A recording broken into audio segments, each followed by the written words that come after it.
Hello, everyone. Thanks so much for joining us. Molly and I have the distinct pleasure of welcoming Kathleen Seeley, our fabulous, fearless leader with the Train the Trainer program. Hello, ladies. Hello. Hello. Yeah, we're so thrilled to have you with us today, Kathleen, and thanks for jumping on. And ah, it's great. I always like the pre-talk. That's We where did we have get some good pre-talk. We have to do a little sound check. Are we recording right now? This is good stuff. We need to save it. Yeah. That's right. We do. I think we do. So let's just start like talking to a fellow Canadian here. Let's start with that. Kathleen is up in British Columbia. I'm in Montreal. Molly's on the West Coast in the Portland area. And would you mind giving us just an idea of your background and how you got into the whole area of coaching to begin with, Kathleen? Was it a calling? Something happened to you in life, like a trigger point that you decided that this is where you wanted to go with your life? No, actually, it's a good question. I started out, I worked in nonprofits and in healthcare, and I ran a HIV and AIDS organization. And then I ran a family and child center for kids in foster care and kids in crisis.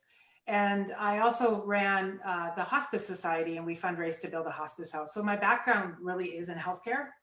Wow. And then I got this opportunity to go train on a harassment prevention project in the States with Ford Motor Company, because I'm also American too. I have dual citizenship. And I'm like, I've never been a trainer, but I went and did it because my brother hooked me up with this great gig. And I made more money in a day than I made in a month. And I said, oh, there's something in this. I could become a consultant and I could give my time to charities. That's kind of how I rationalized actually just honestly just wanting to make more money. And so I left those jobs and I began to build my consulting business. It started out with harassment prevention and then team building. And then I couldn't find another job. So I became a career counselor. And I find it so ironic that I couldn't find a job, so I help people find jobs. And so my internal model was take my advice. I'm not using it right now. Like, I can't find a job. Maybe you can. Good luck. But what that led to was really the start, honestly, of my journey of personal transformation, because the company I worked for had said, you know, if you take this course called The Human Element, you'll be a better coach and a better employment coach. And so I took it. It changed everything in my life. And it really opened up my eyes to that I choose everything in my life. Mm-hmm. And so I went to California for a week and came home and didn't change much, except for my thinking of knowing something different was possible. So that kind of set me on this journey of just taking more courses and reading more books. And then I also went, oh, I got to make some money. So what I started to do, which is true, is I just offered workshops. And I just said, well, somebody come and listen to me. And I would read a book. And if I really liked the book, I'd make a workshop. And suddenly I had like 40 different modules, like lots of workshops. And then that course that I took called The Human Element, it's going to sound like it's all over the place, but it is all over the place. And then it sort of comes together. But the course I took, The Human Element, I wanted to certify in it so bad, but I couldn't afford it. It was $5,000 American. And as a Canadian, Tina, you know, way back, even now the dollar's really rough, but this is 25 years ago. It might as well have been $1 million. We didn't have the money. But by the grace of God, and somebody was in the 2-week course but had to drop out, and they needed an extra person to fill, and I was offered that position. So wow. I got to take it and certify for free. Wow. And that led me to, it's a whole locked and loaded program. So that led me to start offering programs in organizations. And how I did that is, again, I would do a workshop. If 2 people would show up, I'd do a workshop. But I decided that consulting was really going to be for me. So in Calgary, Alberta, which is, you know, we know where Calgary is, big city, I said, okay, I'm going to put on an event. And I put $3,000 down on a hotel, which is on every credit card. We had no money for years. And 4 people ended up showing up, and it was a 5-day training. And I did it anyway. And over the years, those 4 people have hired me for massive Wow. contracts. One in particular, I've billed over $1.5 million for over the years. Yeah. Wow. So I just did, what Jack says, lean into it. And I just kept doing workshops. But then I had this feeling, I'm really super self-taught. I have this one certification. Am I smart? Do I know what I'm talking about? I need to get a master's degree. So we had a little more money then, and I allocated about $100,000. I was anticipating I'd make money, but $100,000 to my education. So I took a master's degree. I certified in the passion test, crucial conversations, a whole bunch of certifications. And that led me to Jack. I went to Breakthrough to Success. And it was amazing. And then I took his advanced training, and then I took his Train the Trainer. So everything sort of is all over the place. And in the Train the Trainer, way back in that day, it was very different than it is now. But I was kind of that person who's always complaining, wait, this isn't right. Or I really spar a lot with Jack. And Patty came up to me and said, I really need to get to know you. Like, nobody can take Jack on like you can. We need to talk. And she said to me, what do you think of the program? And I said, I think it's good, but it could be better. And so she says, why don't you come and meet with Jack and tell him what could be better? And he basically said, in no uncertain terms, do you think you can do this better? And I said, yes. So for 10 years, I've been building and changing and adapting the program, but that led to so many other opportunities. So that's the transformation world. And also back then, I was doing a bunch of one-on-one coaching. So I'm an accidental coach. It was never really something I wanted to do, but people kept coming to me. So I had this big book of people to coach, and I had no more time. So I'm like, what do I do? And one guy I was coaching said, well, could you come and talk to my whole team? Like, this is really good stuff. So that started this whole momentum of teaching many instead of one. And there's so many other pieces to this story. But what's true is I didn't have a deep calling, Tina. What I had is I've always followed my gut and my intuition. And when something feels right, I go toward it. And it's never served me wrong. When I have gone into things that feel a little bit off, it has been my biggest mistake. And so through this journey, I came to this place of what I really like to do is create spaces for people to recognize how great they are, and that anything is possible, and nothing is fixed, and no one's a lost cause. And coaching is a great way to do that. And Jack's work is a great tool to facilitate that. So there's no real moment. It's just, I look back and I think, God, I've done a lot of really cool things. I have a partnership with another training company that I certified trainers in, and I've certified 150 people in 3 years. Like, my career, everything is so all over the place. But if you were to say, what is the point of it? And it's really to have people see that you have everything you need. You're enough. You're enough right now in the moment. It's not a race. You don't have to be somewhere else. You're exactly where you need to be. So that's really it's a long-winded answer to a great question, but there was no moment, if that makes any sense. Wow. Seems like it was a case of evolution, right? And just a couple of things that I saw from that is that, massively human, as you said, and you consider yourself to be a disruptor, right? So it was your disruptive personality that got the attention of Patty and Jack to begin with, and led to other great things for you, right? And what's also interesting is that when you were working, you started off working and helping people and bringing awareness to the whole field of harassment. Now with this, everything that you're doing that empowers people, I would imagine that has the impact, even though you're not directly addressing harassment, that helps with harassment because people are more empowered, right? Yeah, you picked up on something. That's a great thread, because with the harassment prevention training, we were telling people how to behave, and it was so unsatisfying. And I went, what if people got to know people from the inside out? What if we didn't tell people how to behave? What if it came from a place of feeling connected to each other? And that's where I went from outside in policy training to inside out transformation training. So you really picked up on that. I should keep track of. It's a good point. That's, yeah. And I You're do welcome. say I make a living by being a disturbance. I I speak did, up. Yeah. I did read that on your website, and it's fun for us to get to know you. A lot of times when you're teaching the training, like we talked about before we came Yeah. live, you're take out your workbook, page 3, do this. But the times that I've been lucky enough to get to talk to you one-on-one, I mean, we're cracking up laughing the whole time and can't keep all the topics in line. So you've got Yes, it's true. so many interesting parts to your life, and we're lucky to have you as part of the program. I know that you recently redid your entire environment to create a more conducive for digital. Tell us a little bit about how, I know obviously it probably came about because of COVID, but Mhm. tell us a little bit more about that. Yeah, well, we've been teaching online for a couple of years, and but I had such a block.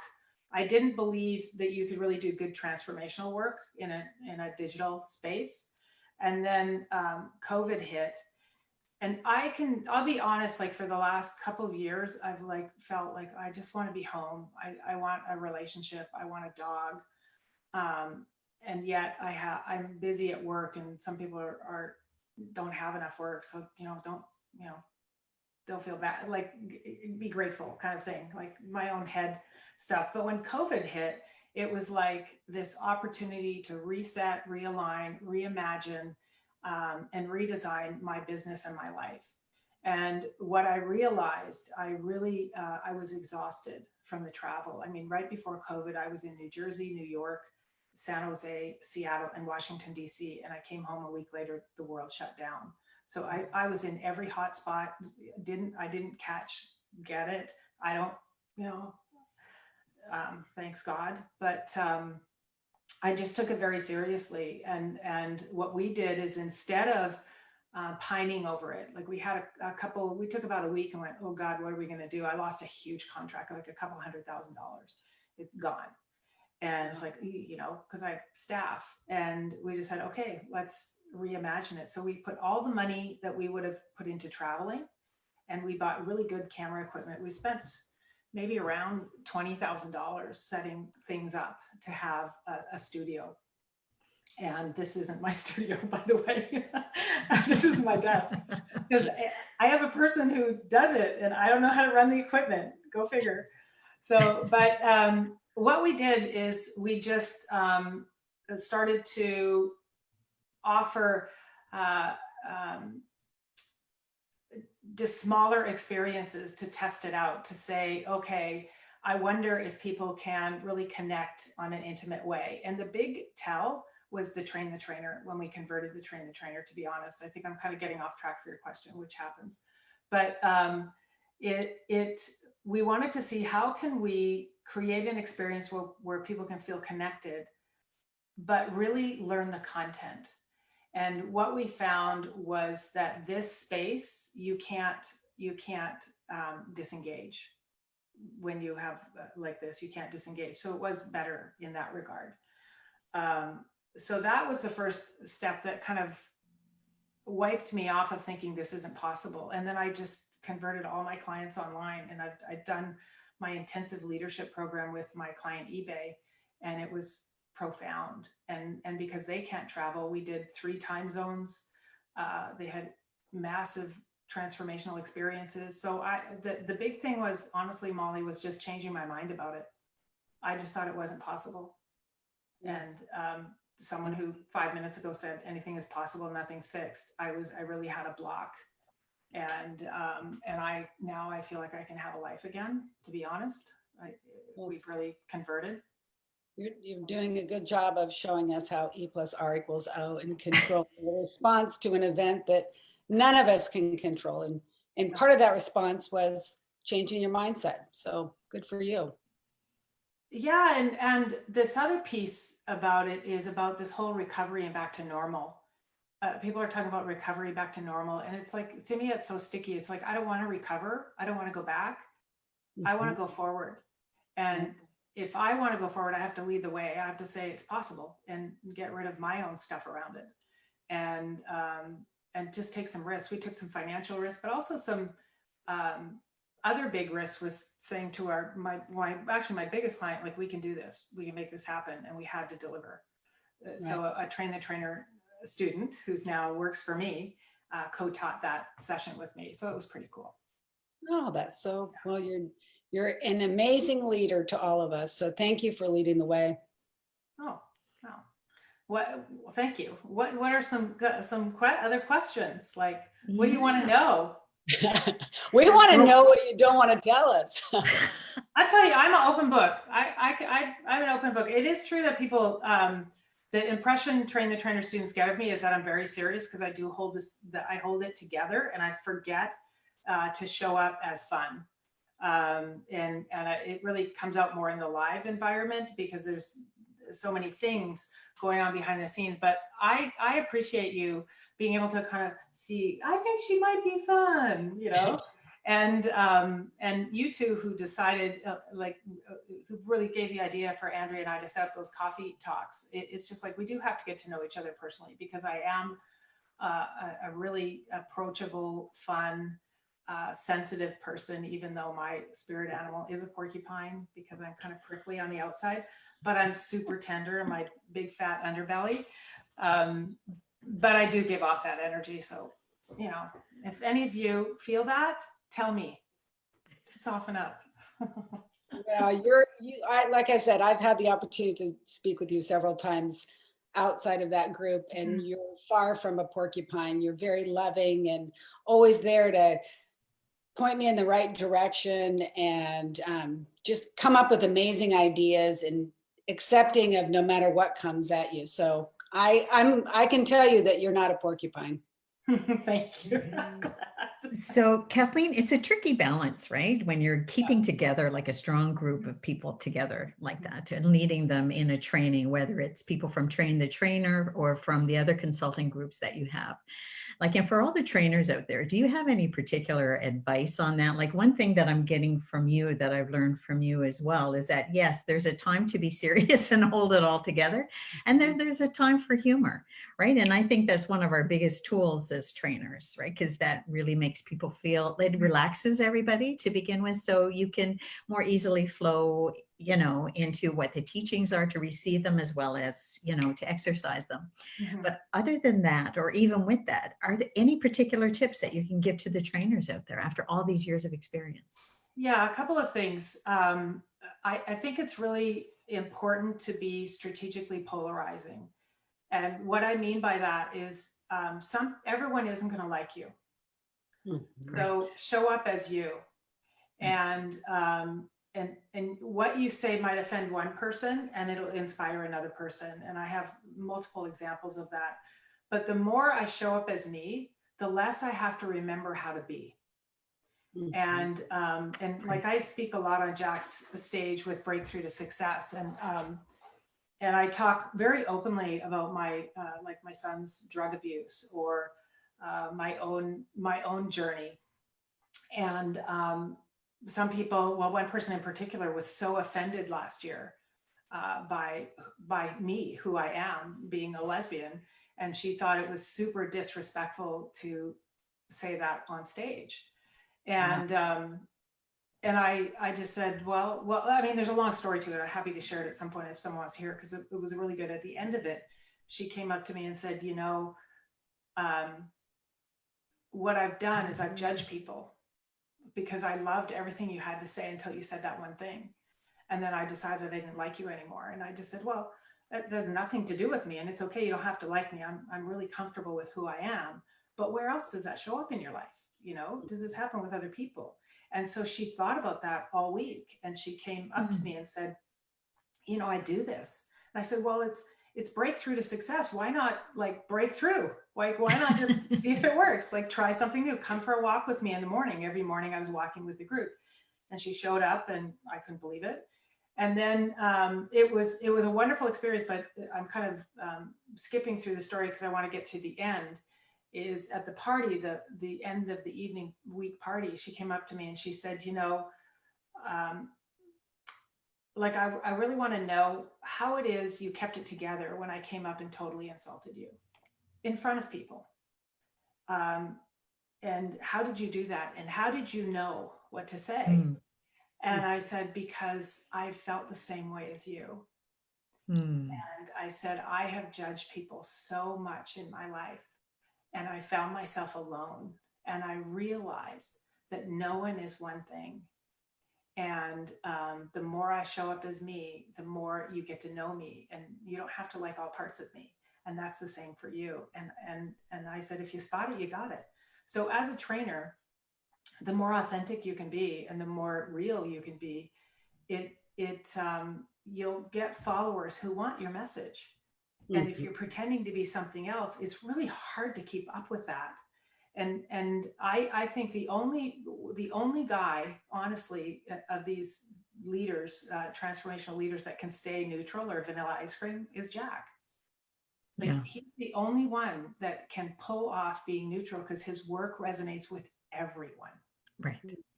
So, but I just think that you have to be true to yourself. And the other thing is, if one person shows up, don't cancel. Keep going. Like, remember those 4 people? Those 4 people bought me a house over the years, you know? Like, such a good example for showing up for the people who showed up for you. So it's awesome. yeah, and you just, like, you never know. And the other thing is, everyone I meet, I'm not seeing how can I make them a client. I think, how can I give this person something that might make their life a little bit better? And then lots of follow-up. There's no silver bullet. That's the thing. People in the trainer program and my other certification, they're like, how did you do it? What do you do? What's the trick? And it's called keep showing up and keep showing up and keep showing up. And if until 2 people are willing to pay for that same hour, your time is negotiable. Your fees are negotiable. Just if someone's going to pay you $10, take the 10, you know, go, just do it. Ask for a reference, that kind of thing. So. Okay. That's really awesome. And something else that you just said really resonated. You said it's really important to show up and be authentic and have a lot of integrity, but also, you know, vulnerable. You were completely vulnerable in what you were sharing. And maybe in the training world is called strategically polarizing, but I just see it as being vulnerable. And that's amazing.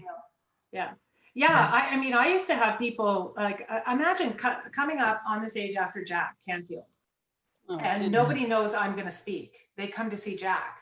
Right. People aren't happy, and they complain, right? And then when people listen, they're like, oh, she's pretty good, you know? But the one thing I used to get, the feedback was always, she dresses terrible. I used to get feedback what I would wear. I'm like, well, that's awesome, because they're not complaining about my message, this is my clothes. But it's really hard to read that, you know. I didn't pay for her, I didn't want her.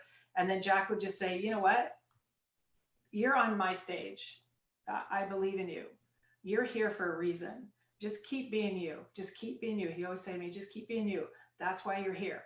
And you know, it's just getting that confidence to say, you know, some people will like me, some people won't. I don't like everybody. So what an unrealistic expectation to have the world all have to like me. You know? Yeah. Which is a great lesson for all of us. And by the way, watching the video on the Train the Trainer series and the curriculum on the website about the passion test inspired me to become a passion test facilitator myself. Oh, good for you. Yeah, no, but it was because of the way you delivered it. Right. And the way you took people through the exercises. And I saw how impactful that could be for people, you know, especially after a certain age. I'm 57. And I think there's a lot of people over the age of 50 where people are starting to leave, you know, their kids are grown up, they're moving away. They look at their spouse, they look at their job and they say, what the hell? You know, That's right. Who am I after all? Women around 45 to 50 and men around 55. They wake up and go, okay, what was that all about? But I just did a Facebook Live with Janet on the weekend. Yeah, she's awesome. She keeps saying to me, she goes, I want to come and teach the passion test with you to Jack's group. I say, well, I'm doing it in a couple of weeks. Why don't you join? So maybe we'll have a surprise guest. Oh, that would be awesome. That would be awesome. I invited her. We'll see if she comes. But the so passion test is it changed my life. I mean, so many things you can say change your life. They do. Just because I'm open to being changed all the time, but it was one of the pivotal things that helped me understand that when I make choices, they're for me, they're not against you. Mhm. And, you know, I chose my work first all the time. Does it mean I don't love my kids? No, I love my kids dearly, but this is who I am. I chose my work. Were they neglected? I had a great husband who wanted to be with the kids. It was perfect. But that methodology is profound and ties so nicely with Jack's work. You know, you can pull a thread through goals and passions, and Yes. if you line it up, you're more likely to accomplish your goal. Yeah.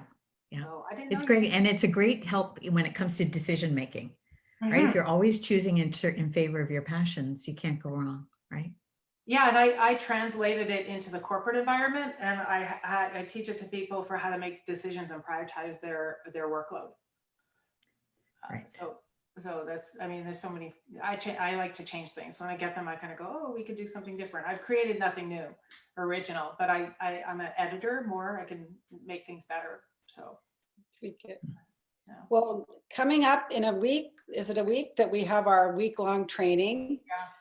So tell us a couple things about you that are new and interesting that are not professional. Tell us about your personal self, what you want us to know. What are you cooking? What are you cooking in the background? What am I cooking in the background? Well, work-wise, we're launching a program called Aligned. It's my first online self-directed course, and I think it's going to get launched in the new year. We've kind of pushed it out a bit because we need to do more promotion. Time seems to be gone. But I'm looking for love. That's my next thing. I am going to, since I'm home now, I ordered a puppy, and well, hopefully, I don't know when I'll get my dog, but I'm on the dating sites, and I was telling you both before that I did a profile search, and I showed up as the perfect match for me on my profile search. So I'll be dating myself. It's going pretty well. You know, we fight a lot though. There's a lot of things that, you know, we disagree on. So, but yeah, that's what personally, I think I'm ready for a relationship. I've gone through a few over the years and haven't been ready for it. But now I've decided I think I'm ready to pursue that. So that's something about me. I climbed Mount Kilimanjaro. I don't know if you know that. I signed up for the trip. This is just so me. I signed up for the trip, didn't know it was in Africa. And I thought it was in California or Mexico. I had no idea it was in Africa, and I was very surprised, but I did it. I summited.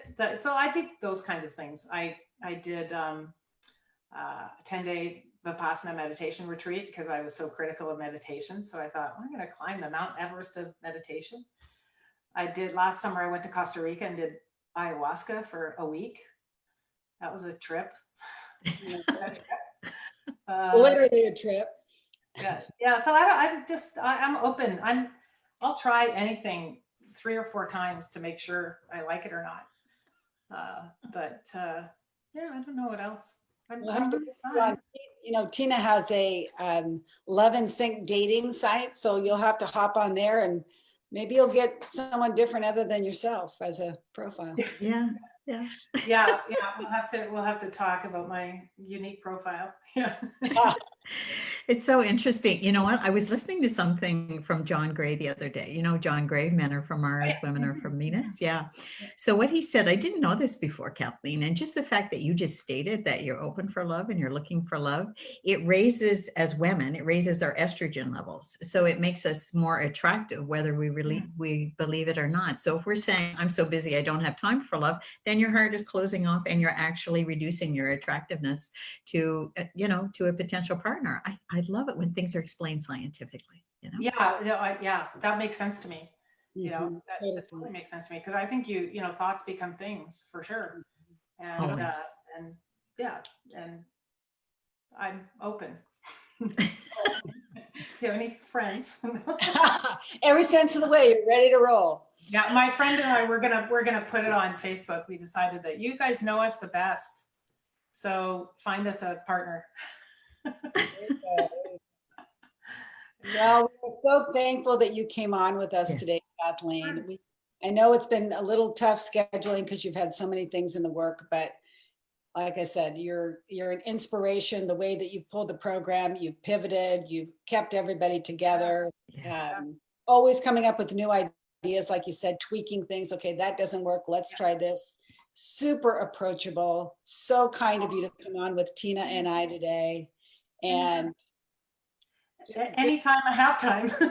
I know. Thanks for persisting, because this is such a great idea. And you're really kind of stepping it up for how we can do better as well. We do always love feedback, how to do it better. But yeah, anybody, I am super approachable. And I know what it's like to be learning all this stuff, and Jack is so amazing. He makes it look easy. And Patty, I mean, Patty is like, Yeah. her business sense is so quick-witted.